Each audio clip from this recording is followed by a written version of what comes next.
नमस्कार, SBN news में आपका स्वागत है। मैं हूं पवन कुमार चौधरी।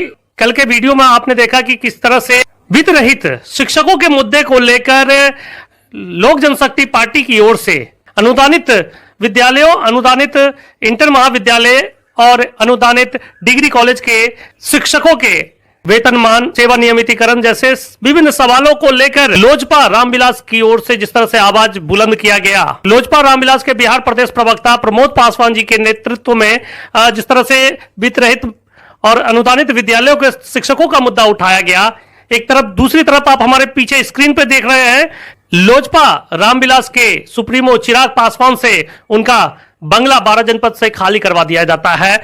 तो ऐसे में एक सवाल यह भी उठता है, चिराग पासवान अपने हक की लड़ाई नहीं लड़ पा रहे हैं, वित्त रहितों का मुद्दा किस प्रकार से उठाएंगे, उनकी लड़ाई किस प्रकार से लड़ेंगे। बिहार का पहला spine and pain hospital Lakshmi Narayan hospital Munger. अधिक जानकारी के लिए संपर्क करें doctor Nagmani, MBBS PMCH Patna, MD gold medalist IGIMS Patna. दूरभाष संख्या 8809181935 7295044284 लक्ष्मी नारायण हॉस्पिटल मुंगेर। आज के कार्यक्रम में आप हमारे पीछे स्क्रीन पर देख रहे हैं 12 जनपद जो कि पूर्व केंद्रीय मंत्री लोजपा सुप्रीमो रामविलास पासवान जी के आवास को केंद्र सरकार द्वारा चिराग पासवान और उनके परिवार से खाली करवाया गया है। जिस तरह से ये सारी प्रक्रियाएं हुई, उसको लेकर राजनीतिक गलियारों में खूब चर्चा हो रही है। खबरों के माध्यम से हमसे जुड़े रहने के लिए YouTube पर हमारे चैनल को सब्सक्राइब करें और बेल आइकन को दबाकर घंटी बजाएं। चिराग पासवान से उनका बंगला खाली कराया जाना कितना उचित है, इन सभी विषयों पर चर्चा करने के लिए हमारे साथ मौजूद है लोजपा रामविलास के बिहार प्रदेश प्रवक्ता प्रमोद पासवान जी। प्रमोद जी, आपका बहुत बहुत स्वागत है हमारे स्टूडियो में। आपने हमारे चैनल को सब्सक्राइब नहीं किया तो पहले हमारे चैनल को सब्सक्राइब कर ले, बेल आइकन को दबाकर घंटी बजाएं। चर्चा की शुरुआत करते हैं पहले वित्त रहित शिक्षकों को लेकर। प्रमोद जी, जिस प्रकार से वित्त रहितों का मुद्दा आप लोग उठा रहे हैं, दलितों की बात करते हैं, दलितों के साथ जो शोषण हो रहा है, महादलितों के साथ जो शोषण हो रहा है, इन सभी का मुद्दा जो आप उठा रहे हैं, वित्त रहित शिक्षकों का भी मुद्दा उठा रहे हैं, तो जब आपके पार्टी के सुप्रीमो, जो कि खुद इस वीडियो से समझा जा सकता है कि वो खुद सरकार के शोषण के शिकार हुए हैं, तो कैसे सरकार के खिलाफ, वित्त रहित कर्मियों के या दलितों के शोषण के खिलाफ किस तरह से आप लोगों की लड़ाई आगे जारी रहेगी? धन्यवाद पवन बाबू, जो आपने ऐसा सवाल किए। देखिए पवन बाबू, जहां तक बात रहा लोक जनशक्ति पार्टी रामविलास का, तो लोक जनशक्ति पार्टी रामविलास के हमारे राष्ट्रीय अध्यक्ष लोजपा सुप्रीमो आदरणीय युवा हृदय सम्राट आदरणीय चिराग पासवान जी यह स्पष्ट कर चुके हैं कि देखिए, कोई भी सरकारी बंगला का एक सीमा होता रहने का, उसे खाली करना पड़ता है। तो उसे खाली चाहे कोई भी रहे, आई कालांतर में भी आप देख लीजिए कि ऐसा है। भले ही इस पर है क्या कि चूंकि जिसकी जैसी डफली वैसा वैसा राग के आधार पर चलता है कि कुछ अभी भी सांसद या मंत्री ना रहते हुए भी सरकारी बंगला पर है, लेकिन टारगेट रामविलास, हमारे लोजपा सुप्रीमो स्वर्गीय रामविलास पासवान जी के बंगले को निशाना बनाया गया। तो जहां तक बात रहा कि हमारे लोजपा सुप्रीमो स्वर्गीय रामविलास पासवान जी सदैव गरीब गुरबों के हक हकूक अधिकार, कमजोर वर्ग के हक हकूक अधिकार, सभी जात धर्म की लड़ाई लड़ते हुए, संघर्ष करते हुए, सड़कों पर संघर्ष करते हुए वो आगे बढ़े। तो जहां तक बात है कि बंगला खाली करना, ये बंगला तो खाली करना ही था, लेकिन बंगला खाली करना ये एक सरकारी प्रोटोकॉल था।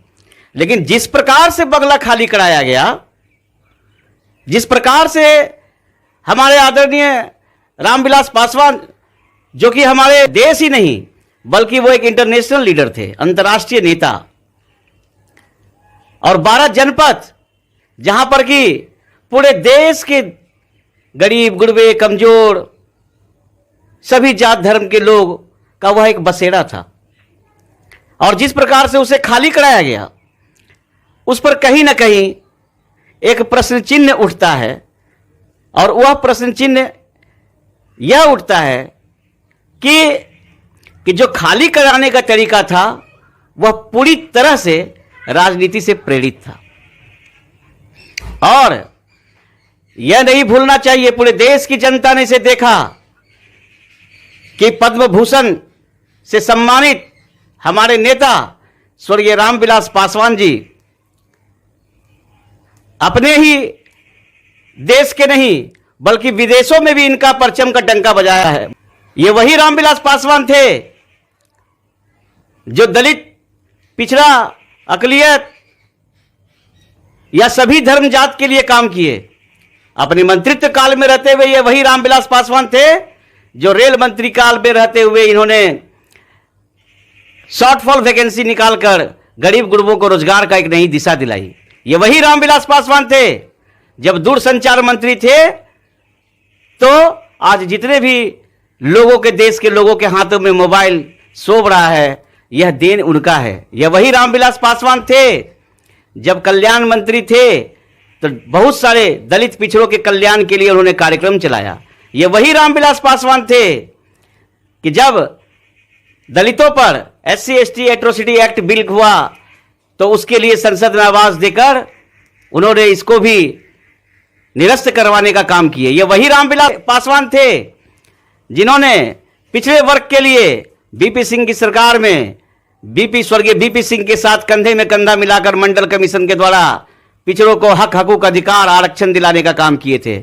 और ये वही रामविलास पासवान थे जो अपने अंत समय में जब उन्होंने देखा कि जब सवर्ण जाति में भी कमजोर लोग हैं, इनको भी इसका लाभ मिलना चाहिए, तो इसके लिए भी उन्होंने 10% आरक्षण दिलवाने का काम किए।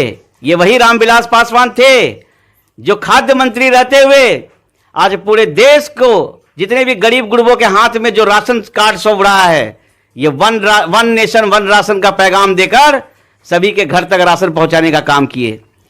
तो आज पूरे देश में ही नहीं बल्कि विदेशों में इसकी चर्चा हुई। वह किसी जाति धर्म के नेता नहीं थे, उन्होंने सभी लोगों का काम किया। तो सरकार को इस चीज को सोचना चाहिए था। बंगला खाली होना तो वो एक प्रोटोकॉल है, लेकिन जिस प्रकार से खाली कराया गया उससे सारे देश की जनता मर्माहत है, सारे लोग दुखी हैं और आने वाले दिनों में सब देख रहे हैं। और अपने संवैधानिक हथियार का उपयोग कर, अपने मतदान का उपयोग कर, जिस प्रकार से आज हमारे जन जन के नेता स्वर्गीय रामविलास पासवान जी की तस्वीर को 12 जनपद के बाहर कर दिया गया, आने वाले दिनों में यह देश की जनता, लोक जनशक्ति पार्टी रामविलास के समर्थक और साथ साथ समूचे रामविलास पासवान के विचारधारे वाले लोग, गरीब गुरबे लोग आने वाले दिनों में अपना मताधिकार का प्रयोग करके सरकार को भी बाहर का रास्ता दिखाने का काम करेगी। ऐसा होने जा रहा है। आपने कहा कि बंगला खाली कराना सरकारी प्रोटोकॉल था, लेकिन जिस प्रकार से खाली कराया गया इस तरीके पे उसको लेकर चर्चाएं हो रही है। जैसा कि इन तस्वीरों में देखा जा सकता है कि स्वर्गीय रामविलास पासवान जी के तस्वीर के साथ साथ बाबा साहब भीमराव अंबेडकर की भी प्रतिमा को भी सड़क किनारे जिस तरह से रखा गया, क्या रामविलास पासवान, जो कि उनको भी एक आइडियोलॉजी के रूप में देखा जाता है, दलितों के मसीहा के रूप में माना जाता है, उन्हें भारतीय राजनीति के एक बड़े सूत्रधार के रूप में उन्हें माना जाता है, ऐसे में उनके तस्वीर को जिस तरह से सड़क किनारे इस तरह से रखकर बेइज्जत करना भारतीय राजनीति के लिए सबसे शर्मसार दिन था। यह काला दिन माना जाए इसको?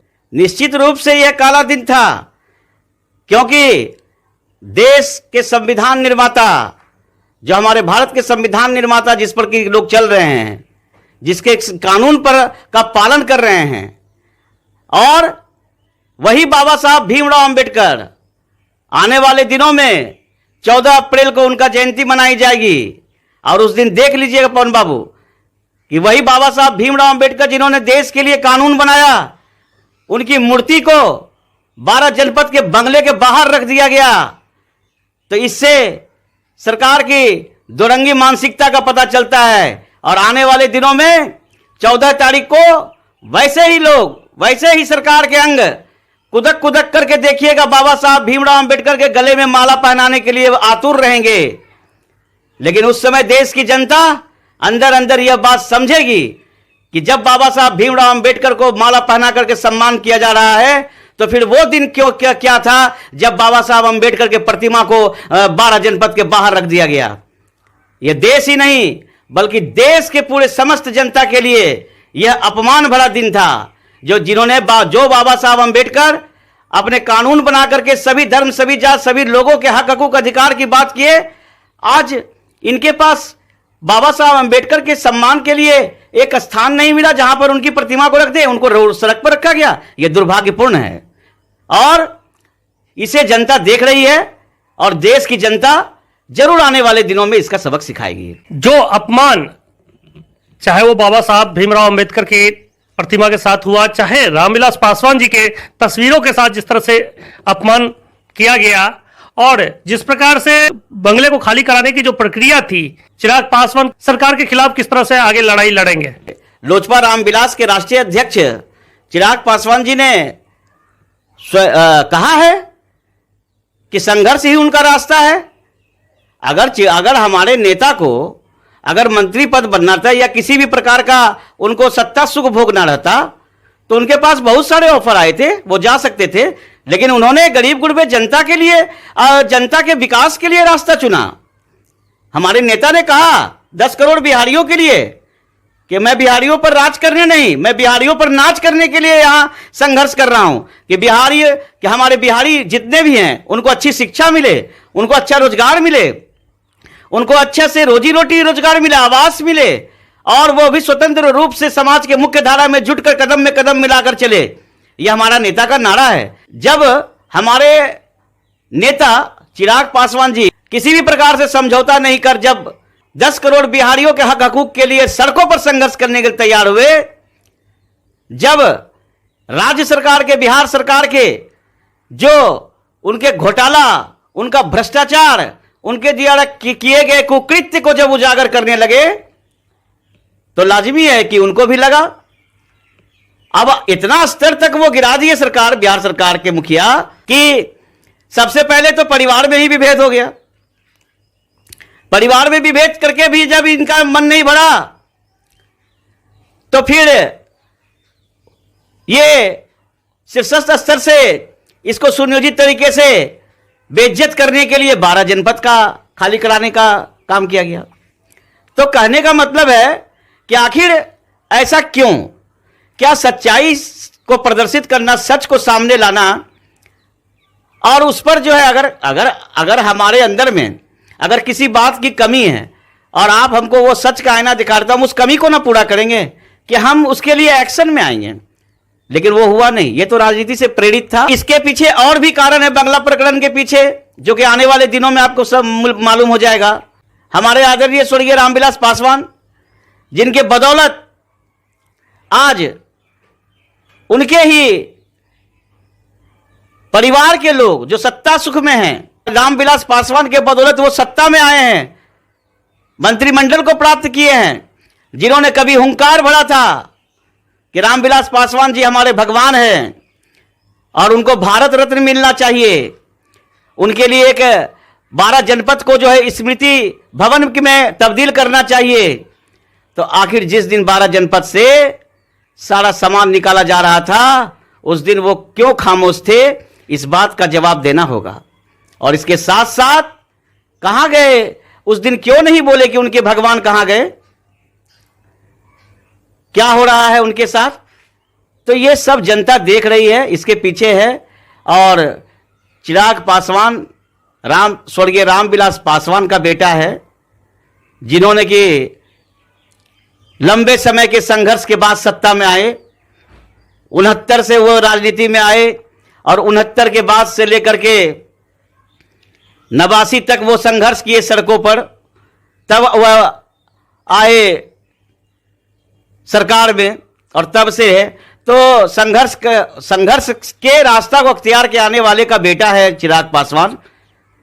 वो शेर का बेटा है, वो टूट सकता है लेकिन झुक नहीं सकता।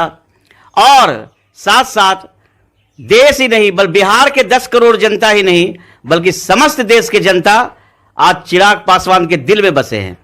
और साथ साथ मैं आपके माध्यम से यह भी कहना चाहता हूं कि आपने 12 जनपद के बंगले को खाली तो करा दिया, लेकिन 10 करोड़ बिहारी और देश के समस्त जनता के दिल से चिराग पासवान को कभी नहीं खाली करा सकिएगा। और जिस आने वाले दिन में चिराग पासवान एक संघर्षशील नेता के रूप में और बिहार के एक आइकॉन के रूप में उभर कर आएंगे और बिहारियों के नाच को वो अपने साथ लेकर चलेंगे और सचमुच उस दिन बिहारियों को चिराग पासवान पर नाच होगा। बिहार के साथ साथ केंद्र की राजनीति भी चिराग पासवान को करनी है। ऐसे में दिल्ली का बंगला जब उनसे खाली करा दिया जाता है तो पार्टी के कार्यालय की बात हो या चिराग पासवान का जो बिहार से केंद्र तक का सफर होगा, अब किस तरह से तय होगा, आगे की क्या रणनीतियां हैं, ये तो हमारे शीर्षस्थ स्तर बैठ करके तय करेंगे जो केंद्रीय पदाधिकारी है हमारे लोक जनशक्ति पार्टी रामविलास के। लेकिन हम लोग गरीब गुरबे, हमारे लोक जनशक्ति रामविलास पार्टी के जितने भी कार्यकर्ता हैं वो गरीब गुरबे, कमजोर, पीड़ित, असहाय, सड़कों पर रहने वाले लोग।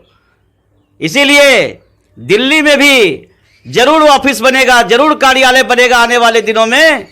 और कार्यालय जब जहां भी बनेगा वहां पर लोगों का पहुंचना आना जाना जारी रहेगा। लेकिन इसका फैसला केंद्रीय पदाधिकारी लेंगे और बहुत जल्द आपको मालूम हो जाएगा। बहुत बहुत धन्यवाद प्रमोद जी। लगातार हमारे साथ कई चर्चाओं में आप बने रहते हैं, विषयों को प्रमुखता से उठाते आ रहे हैं। आपने देखा कि किस तरह से प्रमोद पासवान जी ने इस बात को स्पष्ट कर दिया है कि रामविलास पासवान जी के साथ जो अपमान हुआ है, बाबा साहब अंबेडकर का जो अपमान किया गया है सरकार के द्वारा, आने वाले दिनों में लोजपा रामविलास के सुप्रीमो चिराग पासवान संघर्ष के रास्ते पर चलकर जनता के समर्थन के जरिए वो इन अपमानों का बदला लेंगे। हमारे चैनल को सब्सक्राइब करें, बेल आइकन को दबाकर घंटी बजाएं। हम आगे भी इस प्रकार के ज्वलंत मुद्दों के साथ आपके बीच बने रहेंगे। तब तक के लिए धन्यवाद।